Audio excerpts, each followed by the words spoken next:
જય અંબે. હું આપ સર્વને કેટલાક સાયબર ફ્રોડથી સુપરિચિત કરાવવા માંગુ છું. આપ લોકો અહીંયા જ્યારે બનાસકાંઠામાં આવી રહ્યા છો અને જ્યારે ઘણી વખતે આપ સર્વને ઘણા બધા કોલ બી આવતા હોય છે, તો આપ સર્વને મારી એક નમ્ર વિનંતી છે કે જ્યારે બી આપ લોકોને કોઈ પણ એક લિંક આવે છે કે જે અજાણી લિંક છે, તો સૌપ્રથમ આપ આવી કોઈ પણ અજાણી લિંક ઉપર ક્લિક નહીં કરો. અને જો ક્લિક કરો બી ખરા અને કોઈ પણ મેસેજ આપને મળે છે બી ખરા અને કોઈ વ્યક્તિ આપને પૂછે છે કે આપના જે ઓટીપી આવ્યો છે, આપનો પાસવર્ડ શું છે, આપનું કેવાયસી ફોર્મની અંદર આપની વિગત શું છે, તો મહેરબાની કરીને હું આપને જણાવવા માંગુ છું કે કોઈ પણ સરકારી કર્મચારી કે અધિકારી કે કોઈ પણ એન્ફોર્સમેન્ટ એજન્સી આવી કોઈ પણ પ્રકારની ડિટેલ્સ માંગતી નથી.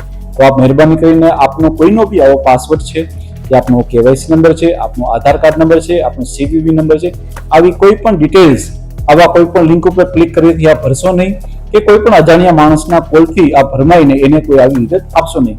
છતાં પણ જો આપની સાથે આવો કોઈ ફ્રોડ થઈ જાય છે અને આપણા બેંકના ખાતામાંથી આવો કોઈ પૈસા ઉપડી જાય છે, તો આપ 1930 ઉપર તત્કાલ ધોરણે કોન્ટેક્ટ કરો, જેથી કરીને આપના કપાયેલા પૈસાને અમે પોલીસ ફટાફટ છે એને ફ્રીઝ કરી શકીએ અને આપના પૈસાને બચાવી શકીએ.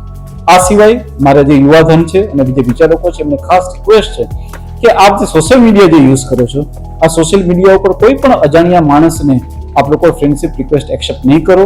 કોઈ પણ અજાણ્યા માણસનો આપ વિડીયો કોલ કે ઓડિયો કોલ આપ રિસીવ નહીં કરો, જેથી કરીને આપની સાથે બનતી કોઈ પણ આવી ઘટના જે છે એને રોકી શકાય.